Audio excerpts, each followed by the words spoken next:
Okay, you got. In Israel, and the radio, when they switch from one topic to another, they're like interviewing, someone who just lost their son in Gaza, and then they want to talk about like who won, like the football game, soccer match.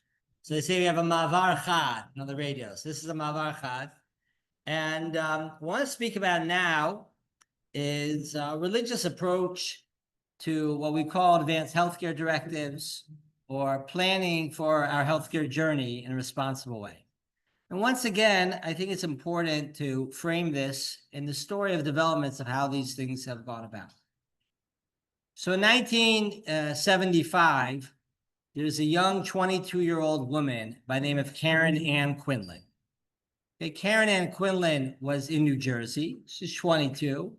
She had a variety of health issues, mental health, physical health, and from a bad combination of alcohol and sort of not really eating properly and a fall and whatnot, she lands up in a vegetative state, a PVS, a persistent vegetative state. And she's being kept alive in part by a ventilator. And after about 3 months in the situation, the family goes to the hospital in New Jersey and says she would have never wanted this. In fact, we once had this discussion.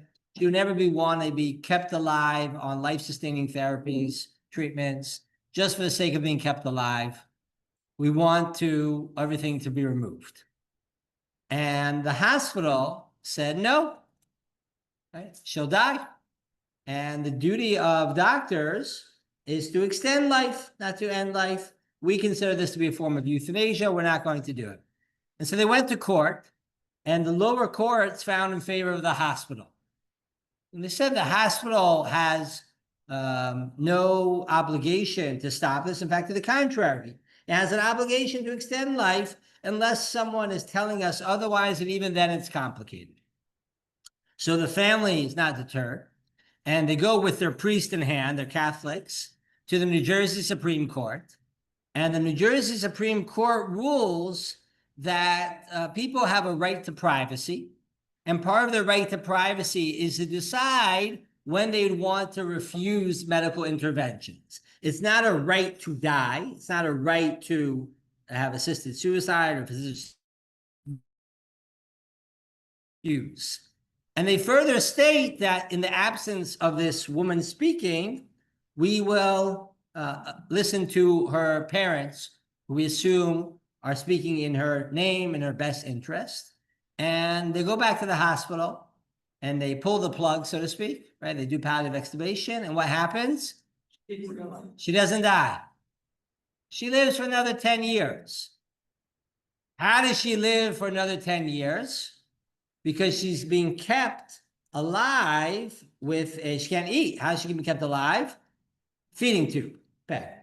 And so she's kept alive, and then unfortunately she dies about, I think, 9 years later, actually. And the Karen Ann Quinlan case was one of many cases that around the world, not just in the US, but in Canada and the UK and other places as well, which instigates a whole discussion about what decisions we have to choose, if we want or don't want certain interventions as we get older, and particularly as end of life might be approaching. Now, here in Israel, the joke used to be that trends in the West take time to get to Israel.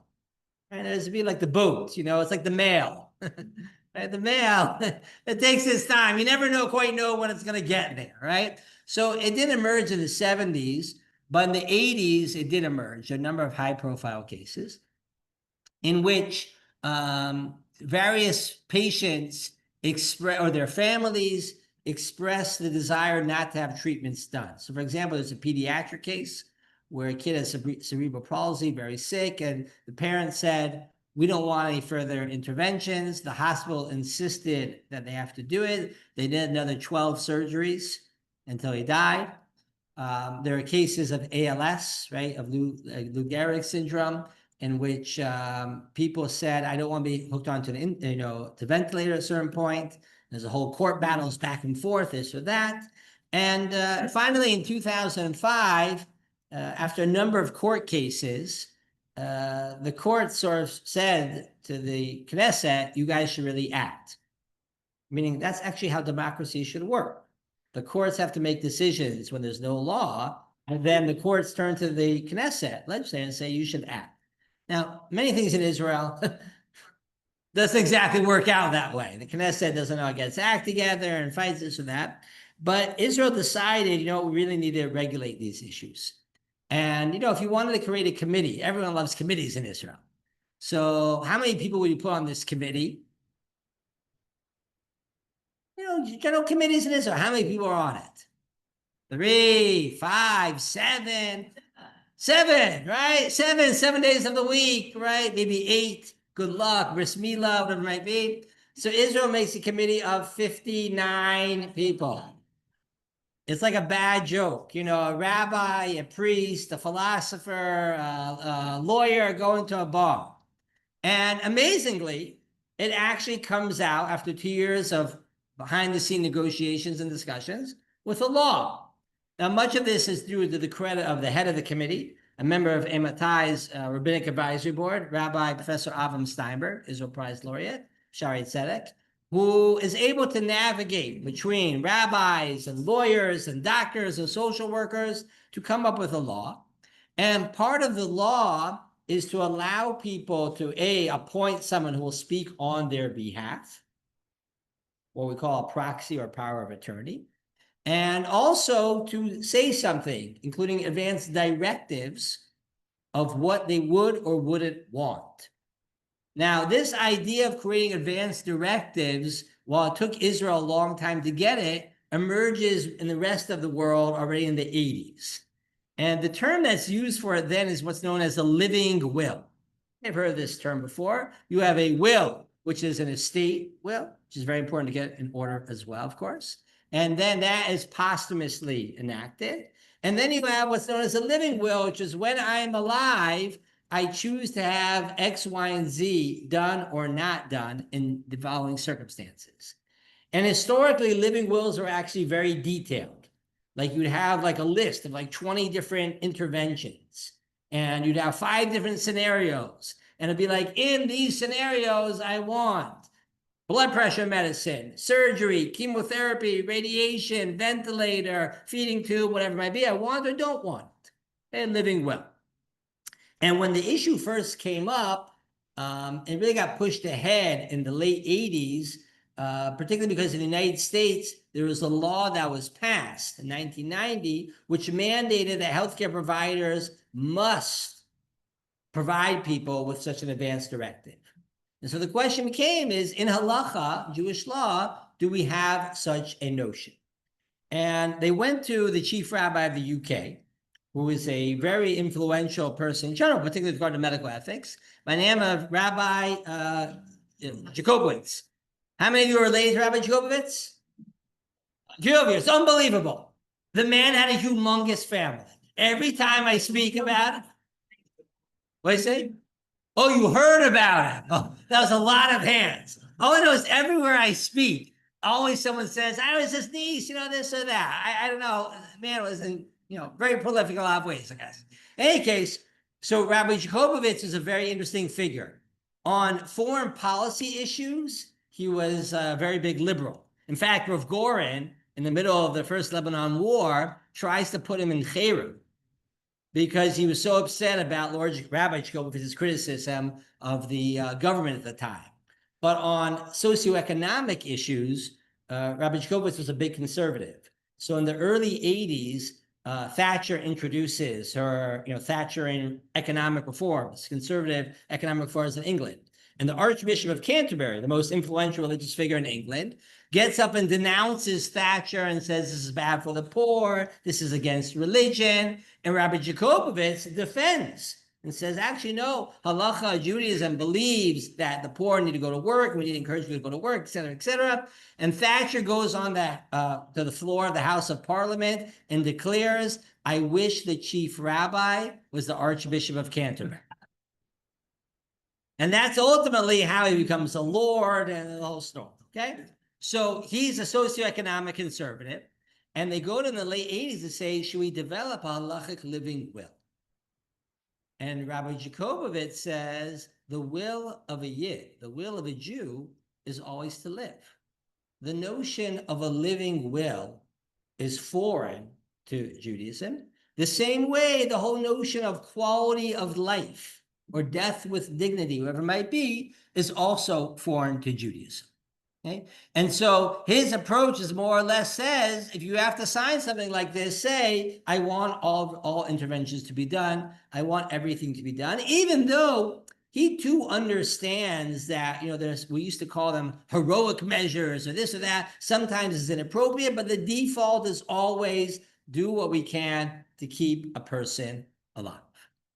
But in the United States, another very important Jewish bioethicist by the name of Rabbi Dr. Moshe David Tendler took a different approach. Rabbi Tendler was Rosh Yeshiva at Yeshiva University. He was a PhD in biology. And he's also Moshe Feinstein's son-in-law, which is very part of the story here.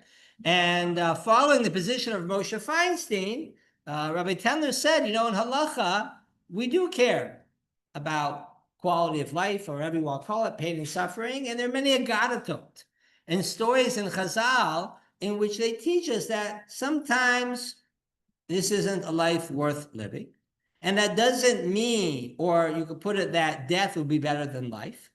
Tov lo hamavet, as the Aruch HaShulchan formulates it. And while euthanasia is strictly forbidden, there are times when a patient has the right to refuse certain types of interventions.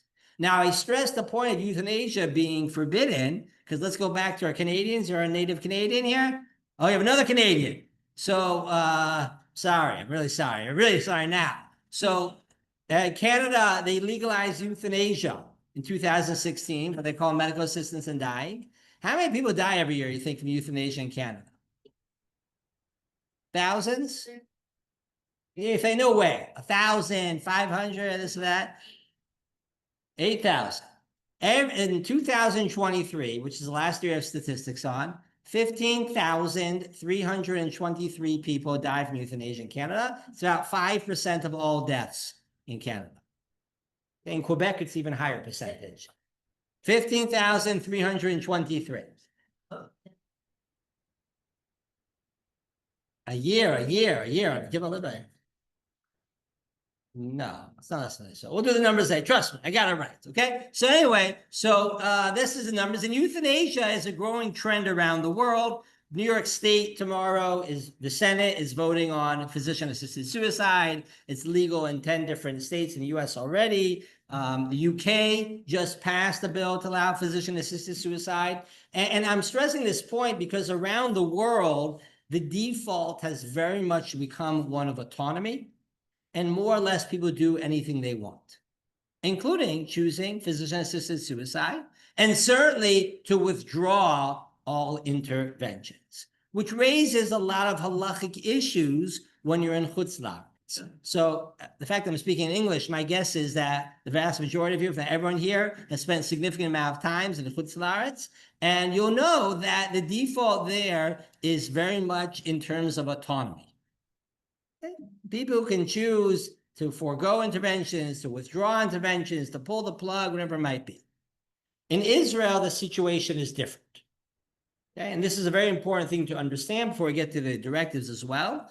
As I mentioned, Rabbi Steinberg's committee got this law passed called a Chok Notel Lamut, the dying patient law.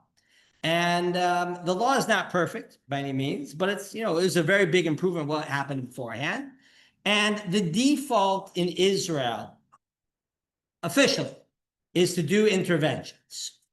Okay, in the absence of someone saying otherwise, the default is to do interventions and to extend life. Now, again, there are different circumstances, the different types of doctors, whatever it might be, but certainly that is the default. It's a very different type of culture in that respect. Moreover, there are limitations in Israel of what can or can't be done. For example, in Chutz La'aretz, the notion of palliative extubation, the removing of the ventilator that will then lead to the person dying soon afterwards, allowing age to take its course right away, is commonplace. Pulling the plug, right? In Israel, it's forbidden by law. You cannot remove a ventilator, right? if it will lead to the person dying soon afterwards. What exactly soon afterwards means, there's a little bit of debate, how long this has to be, but the default is we won't do that. So we have a number of different strategies, al pi halacha, how to allow nature to take its course when it's no longer seen as a meaningful intervention. But that's a big, very, very significant difference between here and Chutz La'aretz. They tried to create something where all ventilators are basically put on a Shabbos clock. And you put it on, and then, if you decide that it doesn't make any sense anymore, you just let it stop. But it hasn't been implemented. That's how the law was built on. It hasn't been implemented in practice. There's a whole discussion if it can be, but it doesn't happen. Okay, so there's a number of different differences. But what Israel's law did do is it did say that people can create powers of attorney. Yipui koach mitmashech, durable power of attorney, who can speak on your behalf. Why is this so important? So, if you can speak for yourself in your healthcare journey, so you'll speak for yourself. But unfortunately, many people, as they age, it can have dementia, it can have various factors, illnesses, whatever it might be, can't really speak for themselves anymore. Who's going to speak on your behalf? So if you take the approach of Rabbi Jacobovitz, it doesn't really matter. Why? You should always keep on doing things. But if you're of the opinion of many poskim, like Rav Moshe Feinstein, or Shlomo Zalman Auerbach, or Zalman Nechemia Goldberg, and contemporary poskim, like Rav Asher Weiss, or Hershel Schachter, or whatever it might be, so you understand that there are times when a person might say, I don't want certain interventions.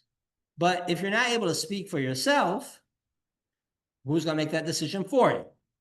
So I'll give you the case. Eimatai has something that's my organization, Eimatai. It stands for Imlo Achshav, Eimatai, right? The idea is we're trying to upstream these conversations to get people to talk about these issues ahead of time. Why? Because we have a medical halacha helpline, right? People can call us 24/7, and it comes to here. I have another person who works, whoever it might be, right? And so everyone's got a call. And so many of our calls come from Chutz La'aretz. We service the English-speaking population around the world. But I got this call from Yerushalayim.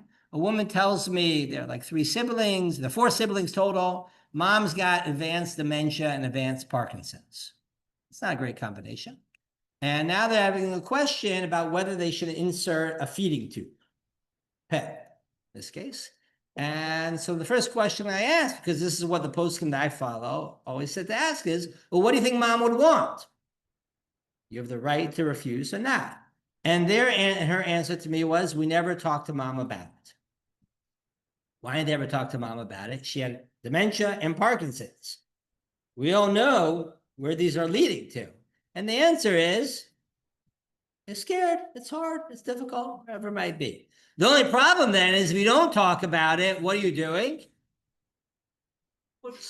Right? I lived in Israel for 24 years. So sometimes I get my expressions wrong. So as one's talking about this case, I said, all they're doing is just kicking the bucket. And someone goes to, I think you mean kicking the can down the road. I'm like, yes, I did. Right? So you're not kicking the bucket, but you're kicking the can down the road, and you're just putting it on your loved ones to make that decision for you. And one person said to me, I told this story, she said, listen, my kids, they're going to fight about what to do with me. I don't want to be around to see it. So I said to her, you might not be around to see it, but you're going to be around. And so this is part of the reason why it's so important for people to establish who you'd want to speak on your behalf, right? It's one of those things which, if you don't do, you're really imposing on others. Now, that's complicated for a lot of people. You have to figure out a little bit of like who you got in your life. So for many people, it's their spouse. But, as people get, like I was sitting with someone recently, and we're completing an advanced healthcare directive. I'll explain a little bit more what that looks like. And they're both in like their late 70s, and the husband had a number of health incidents, and he wanted to name his wife as his power of attorney, primary power of attorney. Made sense. And she sort of looks at me and him and says, listen, I need to be realistic here. Like, it doesn't make sense for me to name you as to my primary power of attorney in terms of just their healthcare journey. And moreover, it might not be something which people can easily do for their spouses. So then you might say, okay, well, who else do I have in my life? Do I have kids? Do I have nieces? Do I have a nephew? Do I have cousins? Do I have good friends? Everyone's a little bit different situation in life. And it's important to figure out who you'd want to make those decisions. If you don't do this, what ends up happening? So some places the doctors make decisions, but frequently in Israel, that's not the case. They try to figure out who should speak on your behalf and what's the problem. The people, your loved ones, start to fight about who should speak and what should be done. Okay, this causes immense amount of problems depending on personalities and relationships. Sometimes also depends on the religious background. You can have, one kid who's like, yeshivish Haredi, one who's dati lomi, one's not from, and, that can impact things. Like I remember I had a case earlier this year. There's a person, I'll change the details because, it's a small community. It was a man called me up and said his mom is quite sick and they have to make some decisions. And there are 5 kids in the family. 3 are Haredi, one's dati lomi, one's chiloni. So I said, who are the power of attorneys? The dati lomi one and the chiloni. So I said, okay, just why? And she said, my mom was dati lomi. She said to her older kids, I love you all, but I don't share your worldview. And I don't want you to have to make decisions that go against your worldview, but I want my worldview to be followed. And she appointed also her rabbi, because if you don't appoint the rabbi who they consult with, what ends up happening? All 5 kids call the rabbi. They get 6 different answers. That's the way it works. And then you have a big mess. So there's a lot of things that we can actually do to create a certain amount of clarity on these issues. And so one of the things that we've been doing in Matai is to try to, in different countries around the world, organize, help people, give them the tools in order to how to create some clarity on these issues. Now, how many of you are originally from America? Just hands. How many of you are Canadians? We know already, a couple of Canadians. How many of you are Brits? Well, a lot of Brits, okay. South Africans? Australians? Very good. Okay, so depending on which country you come from, you might be familiar with something very different.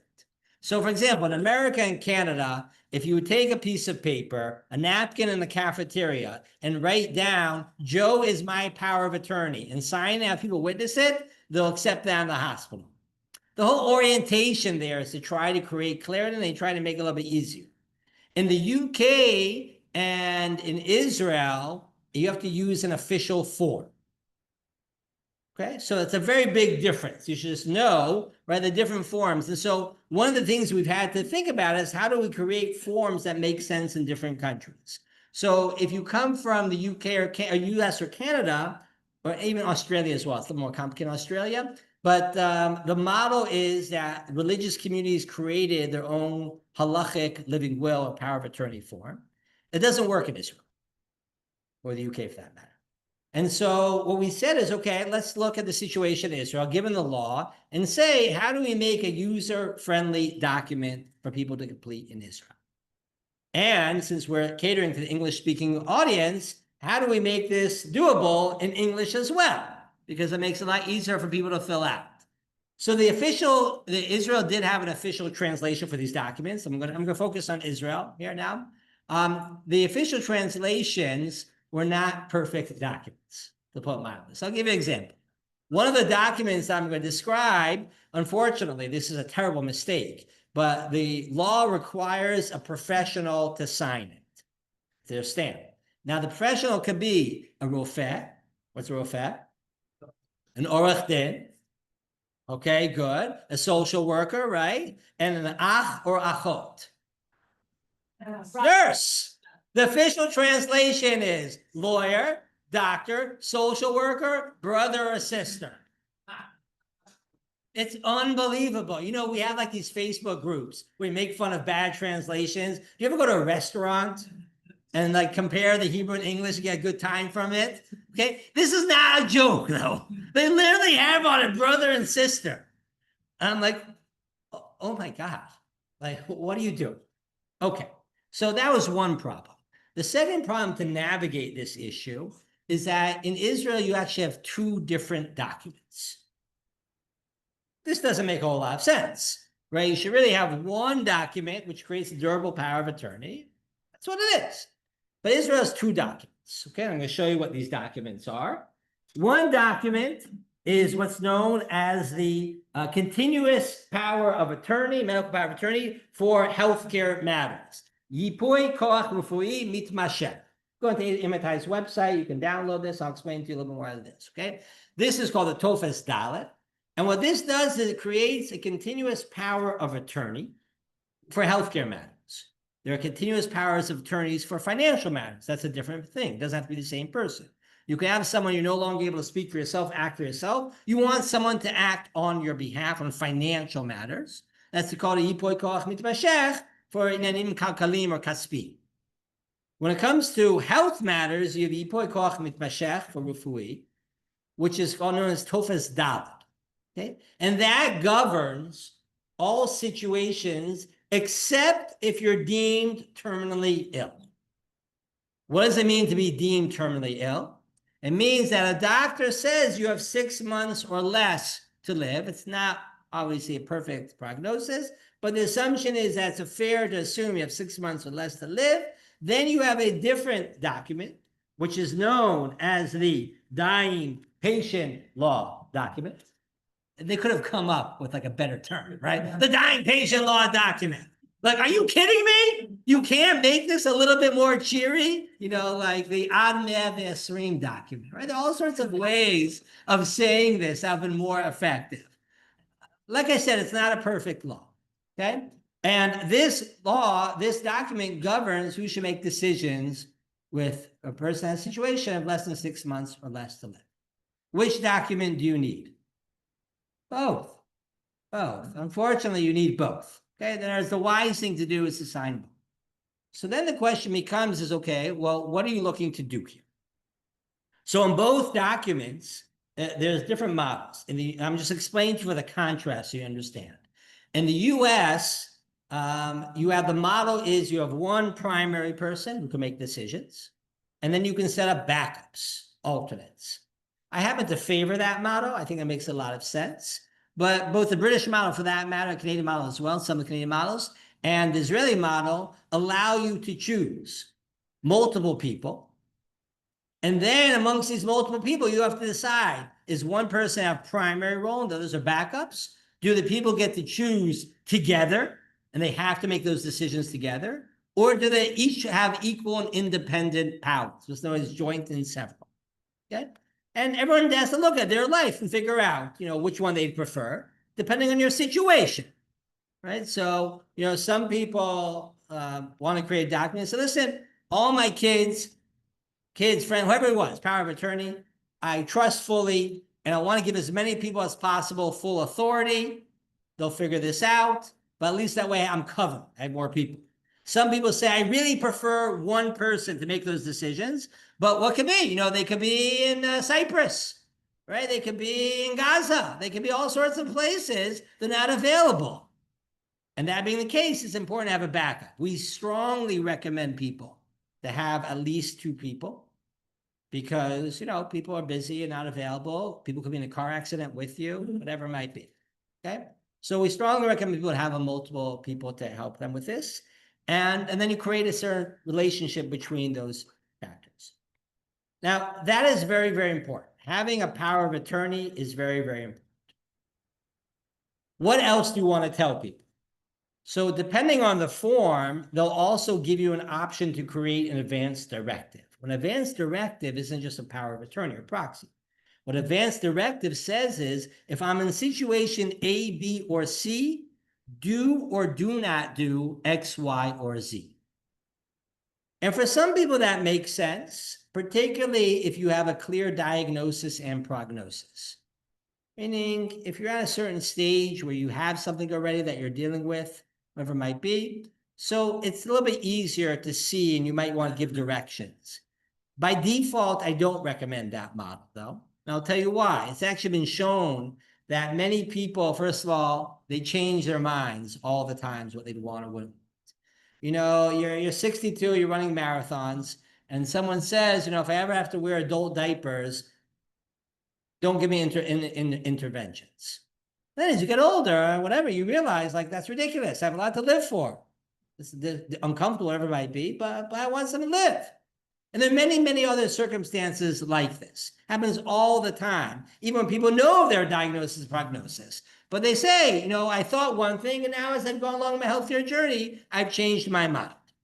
But if you create an advanced directive, you've put in writing saying that legally the doctors are supposed to do X, Y, or Z. That creates a very difficult circumstance. So our general recommendation is to be less on the side of advanced directives and much more on the side of appointing someone who you think will speak well on your behalf. But what's the obvious problem? Let's say you are asked, and by the way, I'm looking around the room. I'm sure many of you are thinking both for yourselves who you'd want to be your power of attorney, but you also might be thinking, I'm going to be someone else's power of attorney. So put yourself now in the position, many of you might have experienced this already in life, where you've been someone else's power of attorney. What's the question you should be asking? What do they want? What would you want, right? Someone goes to you and says to you, I want you to be my power of attorney. The first thing you should ask is say, okay, make sure you understand what that means. You got to be available. Make yourself available. Right? I can tell you, it's funny, but it's not funny. How many people have told me, I really want to appoint this daughter my power of attorney, but she never answers my calls. Right? So I told her, go tell your daughter, I'm putting you on a test trial for 6 months.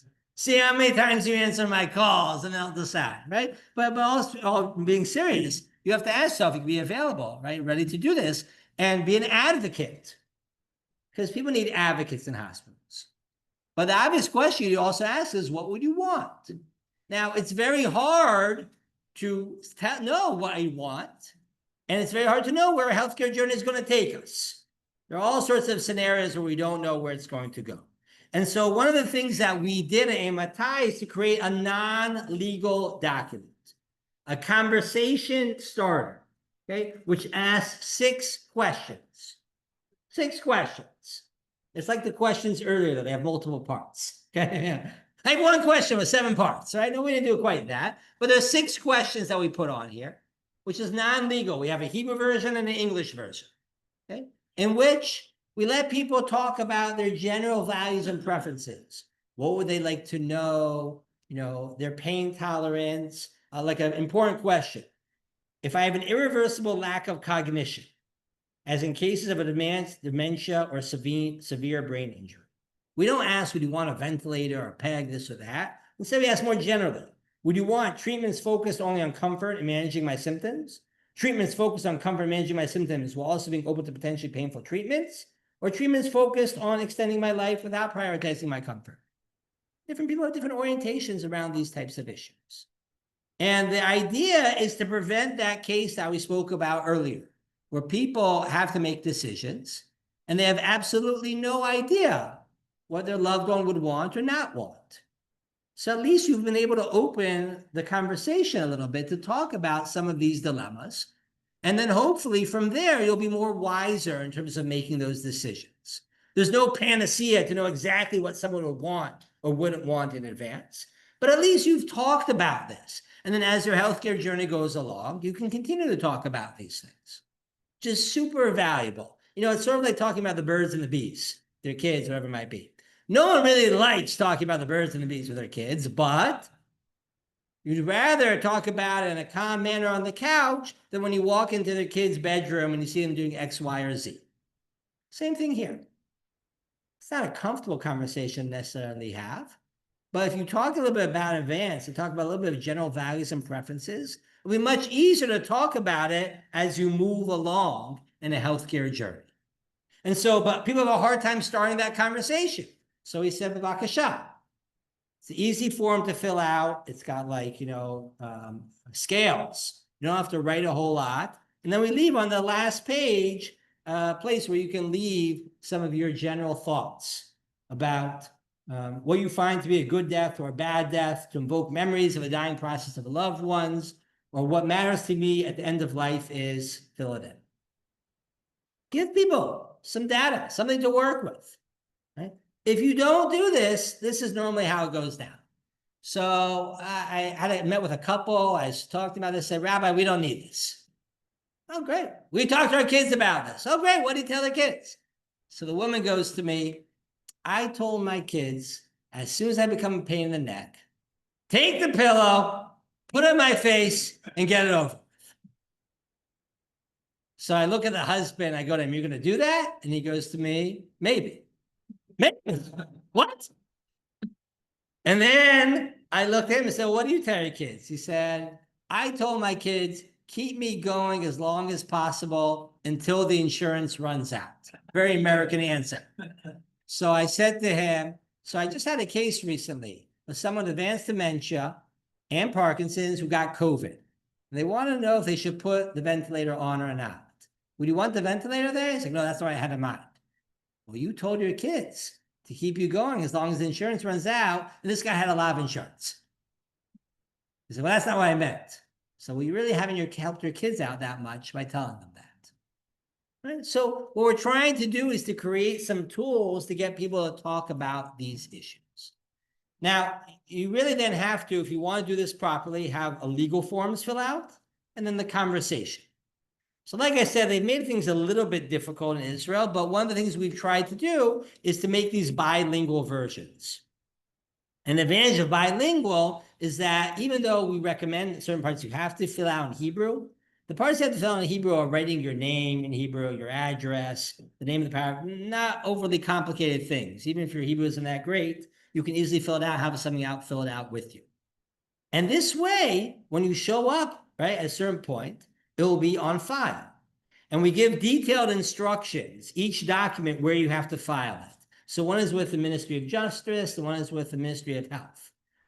Again, they didn't make things easy here, but we give you Rachel Bitcha Ktana instructions, meaning very, very detailed instructions. How to do this, how to fill it out, how to have it witnessed, and then to send it in. One of the documents only needs witnesses. It doesn't need a professional. That's the the dying patient law document. So you could take this document, go over to your neighbor's house, have them sign it, and mail it in following the instructions. A second one needs to be signed by a doctor or a lawyer. You're welcome to go to a lawyer. I recommend people, they should have their affairs in order. And any good estate attorney in Israel, if you go to them, help you with your will, and your financial power of attorney will also offer you one of these documents as well. Just it costs money, a significant amount of money. So if you already have that taken care of, whatever it might be, or you want to just take care of this, whatever it is, you can do this, fill out the form, go to your doctor, and have your doctor sign it and put a stamp on it. And then that will set you up. But like I said, if you do that and don't have a conversation with the power of attorney, it's not so helpful. First of all, you should have to tell the power of attorney. There are many people who appoint powers of attorneys and they don't even know. Let's say you're appointing a cousin or a kid and not appointing a different cousin or a kid. If you don't tell people about that, then what's going to end up happening? They're going to show up at the moment of truth and they're going to say, how come Reuben is the power of attorney and not me? Well, this is a lot of fights. And the point is to try to avoid those conflicts and plan what you can. Plan what you can. There are many things in life we can't plan, but the things that which we can plan, which is these types of issues, we should do. Okay? So I really want to stress the importance of this, and I'll explain a little more about the forms. I'll take questions. But before I get to the forms, I just want to explain the following. People ask me all the time, well, why should I do this? And I quote the Mishnah in Avot of Hillel Hazaken. Im ena mili, mili. If I'm not for myself, who will be for me? If you're not going to do this, no one's going to do this for you. Who are you expecting to do this for you? The nature of our medical systems today, for better and for worse, is that we appreciate autonomy and personal choice. And that being the case, it's on you. You have the right to decide who will speak on your behalf. Uchshani latzmi, Hillel goes on to say, ma'ani. If I'm only for myself, what am I? If you don't take care of this, then you're just imposing on someone else, whether it's your doctor, loved one, your rabbi, whatever it might be. And then people always ask me, well, when should I do this? And I quote the end of the Mishnah, Vim lo achshav, matai. That's why they call it that, right? If not now, when? I mean, what are you waiting for? And so many people have scenarios in which they didn't take care of these issues. They meant to do it. I get it. None of us like talking about these things. So people always ask me, well, when should we talk about it? So, we've had different ideas. We just had Yisker. Ashkenazim, right? Yisker, right? We just had Yisker. Not a bad time. Day after Yisker, I'm thinking about these issues, take care of it. Rosh Yom Kippur is coming up. You know what? Tomorrow's a Monday. Monday's a good day to talk about these things. Why? Because any day is a good day to talk about these things. Right? It's just what we have to do.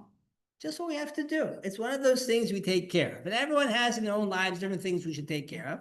And this is one of the things we all have to take care of. So I'll explain a little bit about the form and I'll take questions. So there are two forms here. One is the Yipoi Koach Mitmasha.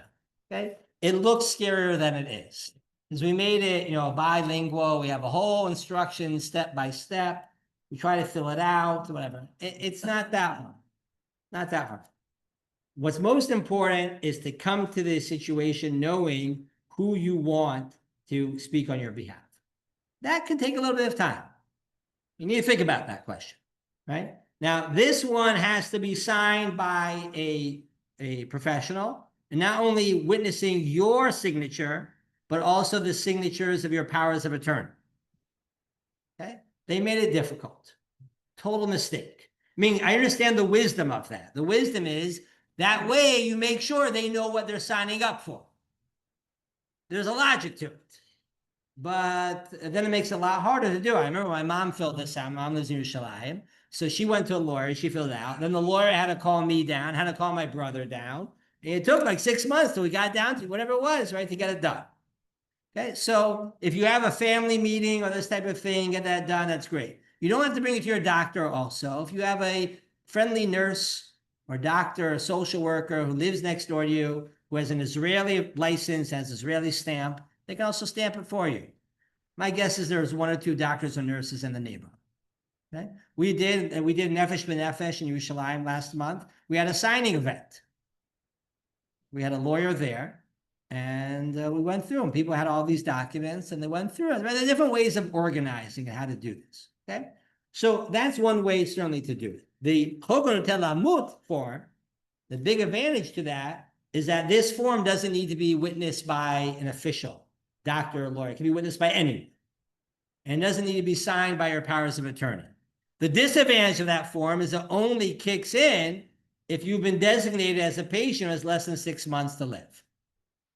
So it has limited benefit in different circumstances. Okay. Again, it's not a rocket science type of form. You come to it prepared. It's something you can fill out at home and take care of. I'm gonna take some questions and then we'll, yeah. Before we have questions, I just want to, if I may, just add something to the mix from my experience of being involved in this work very heavily in the UK. I was involved in developing the living will, Jewish living will forms in the UK. One of the things that I am asked, have been asked over many, many years from the point of view of a doctor, somebody who's been involved in this kind of work, and more recently as a rabbi, is that people who are coming to this to talk about these things, whether they are very religious, less religious, or not religious at all, many, many people want to do the right thing al pi halacha. Yeah. Now, what that means al pi halacha is different things to different people. But what it means is that when you have these discussions, it's important to involve your rabbi, because what you want to know and pass on to your power of attorney is what you would want. And so you need to discuss with your rabbi what it is that you want. If you don't really care what the halacha is and you're just, that's fine as well. That's your entire choice.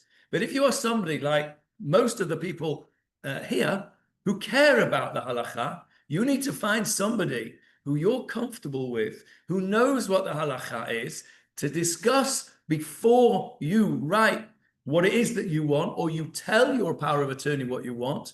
Have that discussion with somebody who knows the halacha. Because after the event, it can be difficult because you might have told your power of attorney or even written in an advance will something which doesn't quite fit with the halacha. And then you got left with a dilemma because you would say, well, actually, mom or dad, I know, would have wanted to do the right thing. But actually what they've got in there is not necessarily the right thing. So before it gets to that point. I totally agree with what you're saying. In Chutz La'aretz, it's a much bigger problem.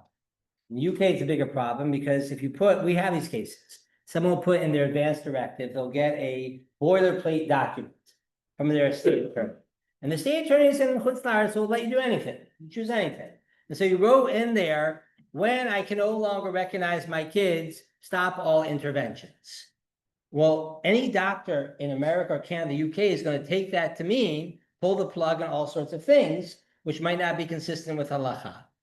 And then you have an advanced directive, which is legally binding, which causes all sorts of issues. And so we've had cases where there's a high profile case in North America, leave it at that, where a family, very firm family, the woman had signed something like that and says, I can't recognize my kids, withdraw everything. She gets to that point, and they wanted to take off the ventilator, a bunch of things. She's a firm woman, very firm kids. They're like, Mom would have never wanted that. Mom was just trying to tell us, don't butcher me, as they put in Yiddish, right? Don't, whatever it might be. But now she created a living document that causes a problem. It went to courts, cost the family over $1 million. Right? They won the case, but like, chaval, they could afford it. Doesn't matter. Right? So for sure that's true if you're thinking about chutz la'aretz. Now in Israel, you have a little bit of an advantage over that in the following sense. Because halacha was part of the process of developing the law here, it creates a little more of halachic framework. That said, there are certainly many disagreements as you're getting to what halacha looks like. And so if you haven't talked to a rabbi about it, or even just generally speaking, before you even choose the rabbi, talk to them about their approach to these issues. I'll give you an example. My wife comes from Chicago. My wife's family is close with a number of different rabbis in Chicago. One of which is Rav Moshe Soloveitchik. Rav Moshe Soloveitchik is the son of Rav Aaron Soloveitchik. Great posek, great gadol, who is a very big believer that every moment of life is of infinite value and you should keep the heart going as long as possible. Do you want that? There's a difference. Fine. If you want that, bakasha.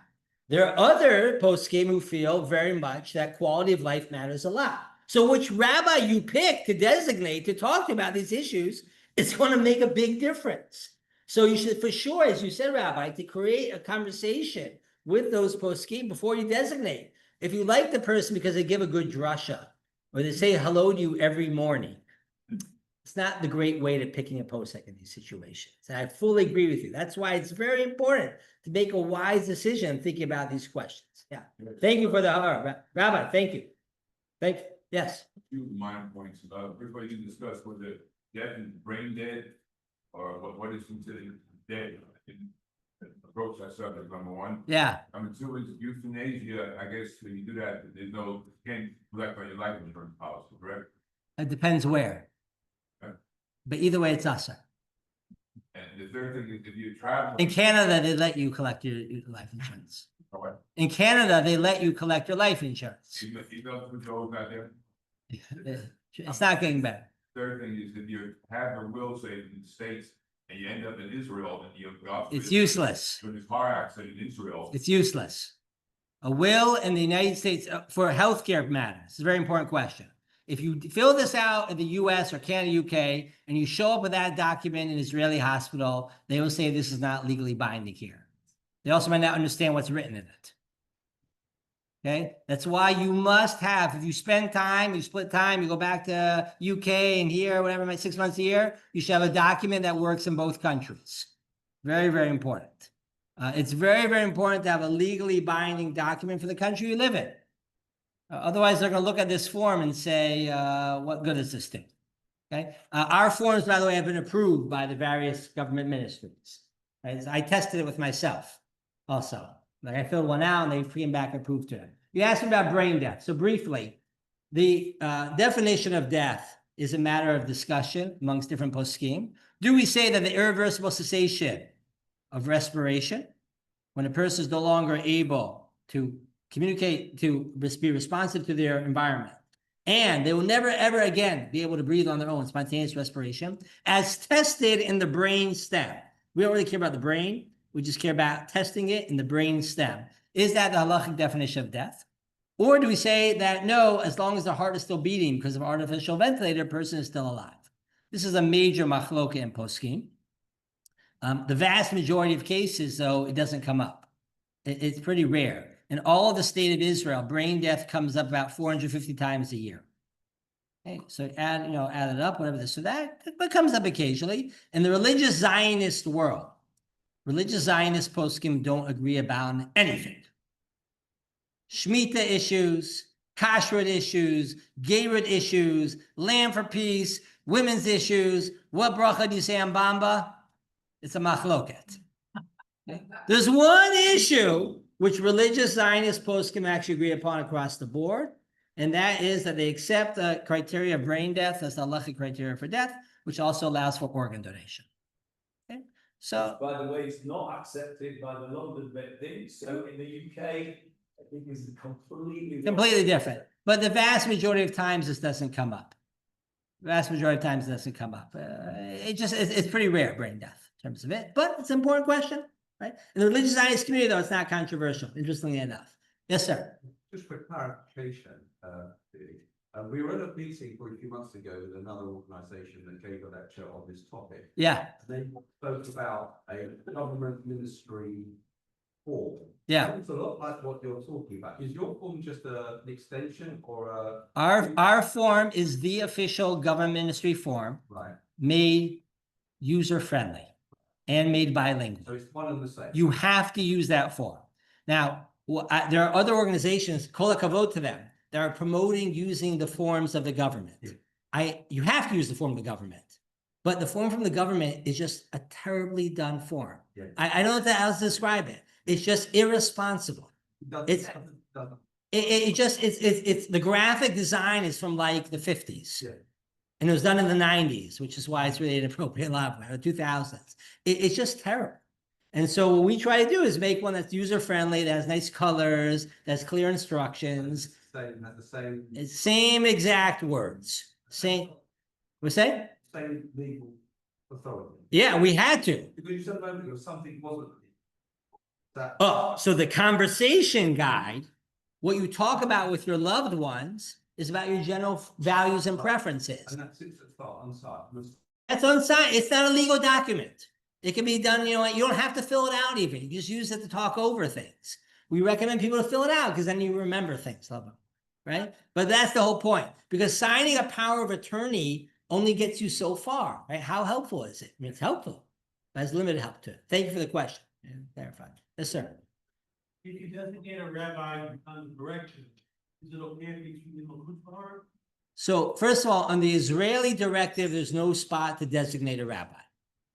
Okay, the Israeli directive doesn't allow you to designate a rabbi because the assumption is it's just dealing with who the power of attorney is. So there are different recommendations about how to deal with that if you want to clarify. So some say there's a different organization that says write a rider on the side and say, I want you to talk to this rabbi, this or that.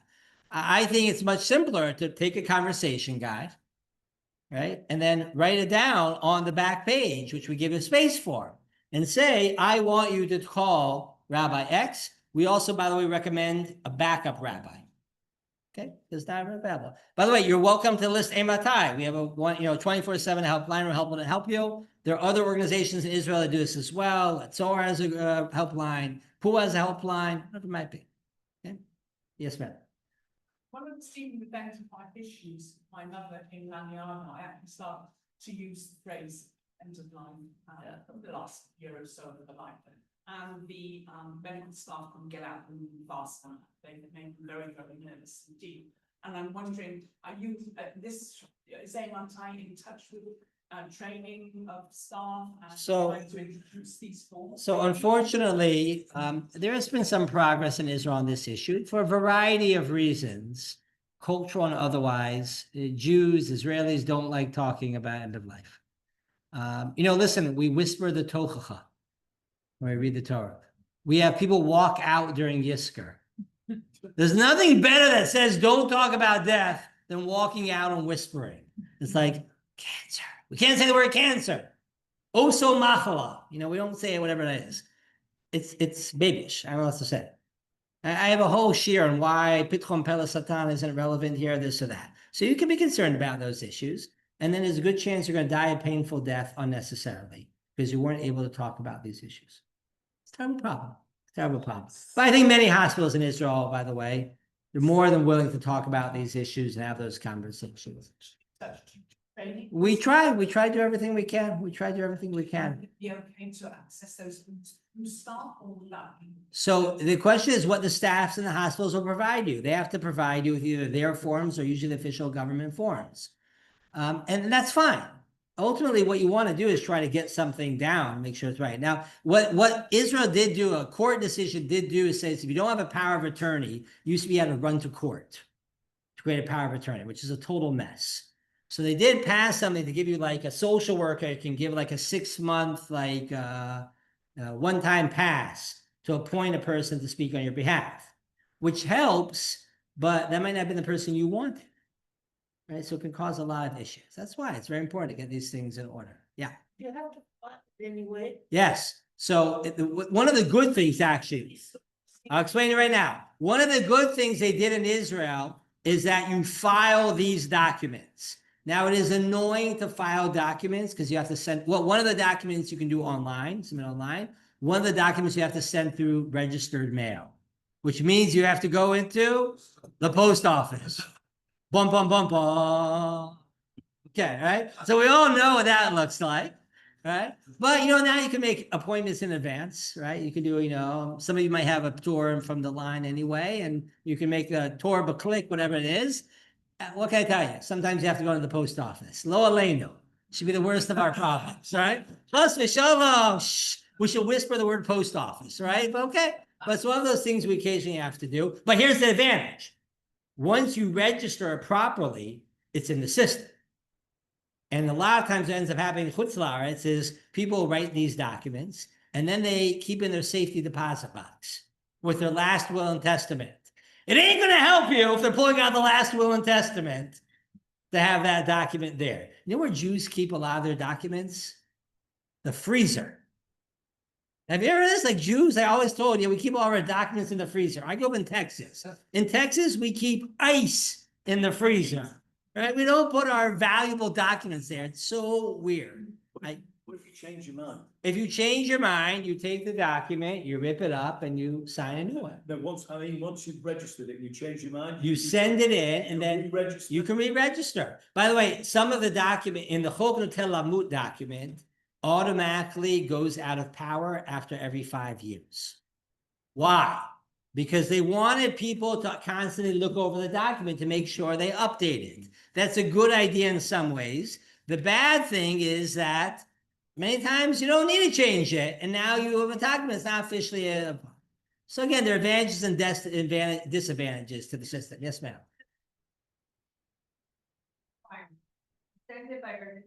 You get confirmation that. Yes. Yes, it takes time. It takes time. It'll take weeks, even months, but you'll get it. Or you'll get a comment saying something's missing. Yes, ma'am. No. And they.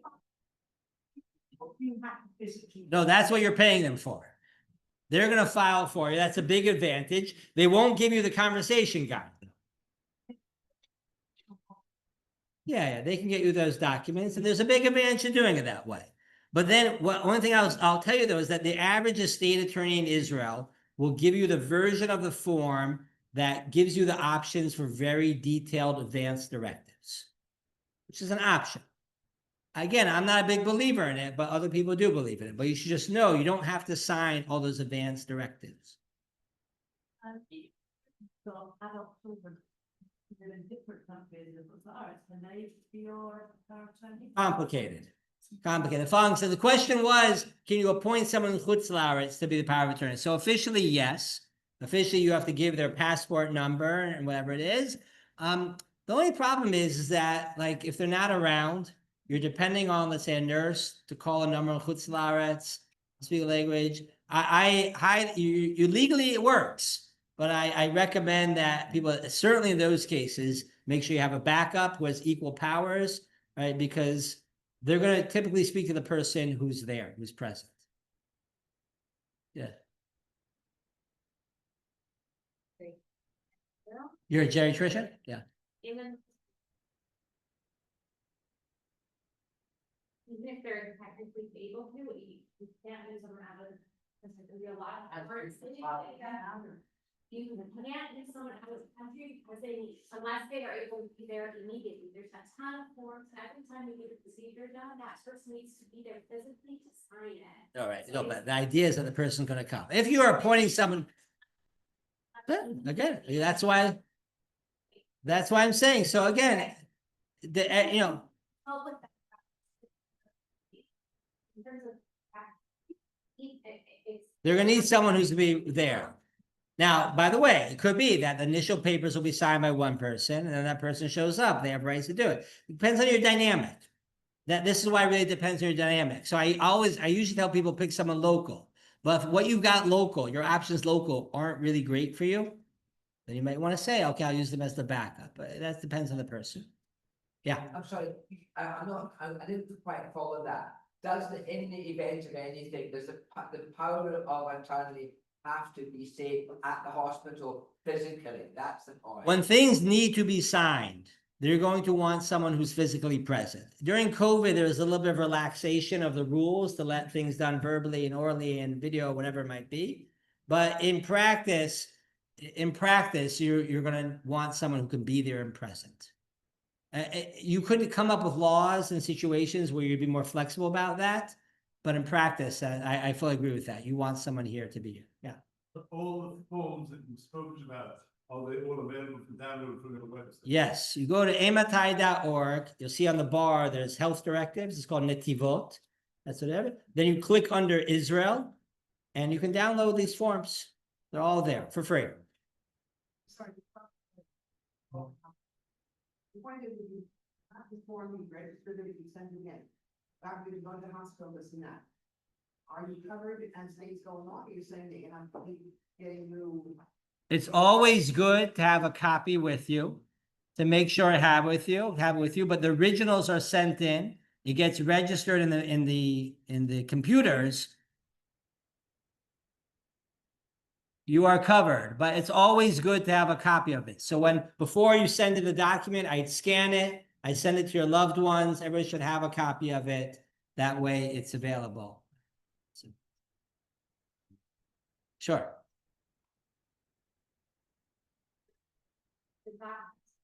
Most hospitals have access, if they're in that registry, they have access to it in computers. Standard, that's a new thing they've added on. It's important for your family members to tell them to look for it. Right. Because not everyone has it, so it's not, very few people unfortunately fill these out. Correct. So it's important for the family members to say, our family has this, our like whatever, our mother has these forms, look for them, they're in the computer. Right. So they don't necessarily. This is part of the critique. We've made it too difficult for people to complete these forms. So that means that less people complete it, which means doctors don't even expect people to have it. That's a problem. So we're working on this, right? This is why we're trying to work on this and advocate. But, you can worry about society as a whole. In the meantime, like, take care of yourselves, right? Just make sure you have those documents ready. Yeah. Why? I did go to a social worker at Mayo Hospital because my profession is a chaplain from the States, working in hospitals, doing a lot of these kinds of work. So I was so curious, and I had 3 of them. They are impossible. These were the original. And then this is the but then what's this? I guess it's also but anyway, this is an example of like how. So that's why, listen, I can't defend what exists right now. It's indefensible, but I think our website has made things a lot easier. Any questions? Said earlier, because I remember learning about all of these, that putting on the Shabbat clock and then stopping things and then being able to do a palliative extubation. Right. When it stopped, and then you mentioned by the way, they don't really ever do that. So practically, can I just ask you, then what happens? Somebody's already put on, and then they say, wait, we actually have this forum, we want to talk about this, maybe mom would want this. So this is why it's very important to designate your rabbi, okay? And the following reason is that if you can't pull the plug, right? Now, first of all, many times you do a palliative extubation, the person will not actually die right away. And then you could say, will be allowed. And depending on the hospital and who you're working with, some people say, well, how quickly do they have to die? Is it 24 hours? Is it 1 hour? Is it 6 hours? Is it 12 hours, 40 hours, whatever it might be? But many people have other interventions that are ongoing. And so we say, let's leave the ventilator where it's at, but we'll stop other interventions. We'll stop blood pressure medicines, vasopressors, we'll let those run out. We'll stop dialysis, we'll stop chemo, we'll stop antibiotics, whatever it might be. And if you work with the right people and work with good doctors and a good rabbi, we can extract you from the situation. But you're right, there are many people in Israel. Go to Herzog Hospital, right, which is next to Har Menuchot in Yerushalayim. It's a hospital full of people, long-term vents for a very long time, probably because that's what people believe in. But I wouldn't want to go there. Just be a good point at this point. Yeah. Just to remind everybody, or to tell everybody, around about 3 or 4 years ago, in the COVID business anyway, I did an 8-week course on Jewish medical ethics, which touched on all of these issues, the halachic spectrum of euthanasia, brain death, confidentiality. There was 8 different topics we did on a week. They're all available online. They were all recorded with handouts. Anybody that wants to do that, I'm happy to redo the course if there's enough people that want to do it. Or alternatively, anybody that wants that, you can just WhatsApp me and I'll send you the links to all the recorded shiurim with all the handouts, with a spectrum of halachic opinions on all of these type of issues that we've talked about today. There's a lot of information there that's available. So anybody that wants that can get that from me. And again, 120% endorsement of everything that Matai is doing. If I may, I'd like to ask Eva to come forward. Eva has a bit of skin in the game, to use Rabbi Brody's expression, because she's a cousin of Rabbi Brody. Blood in the game. And Blood in the game. she's going to say a few words to wrap this up. Thank you, Eva. Where is Matai physically? Where are you? Here. In Netanya? No, Modi. Body.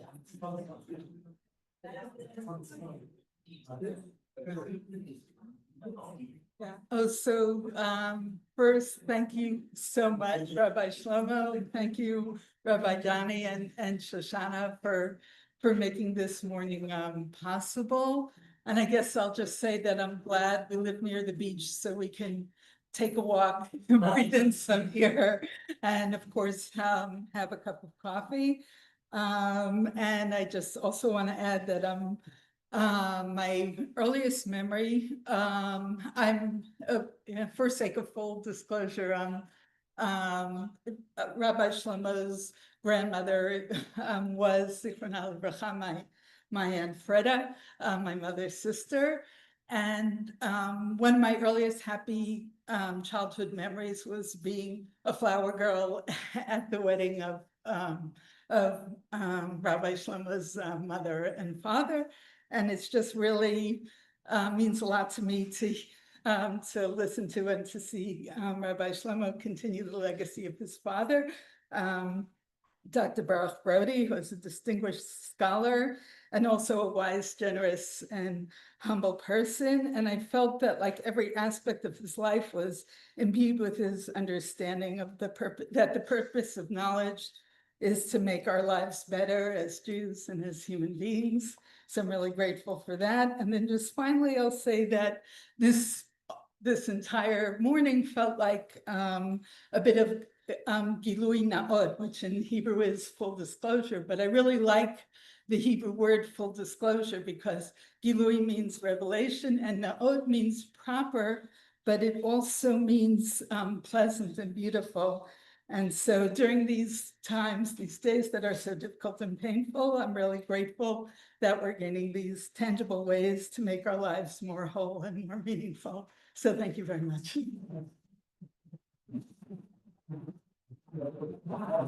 Then I would like you to have something more to eat and also to buy Rabbi Brody's books. And I'm sure he'll be available for a little while to answer some more questions. Yeah. Well,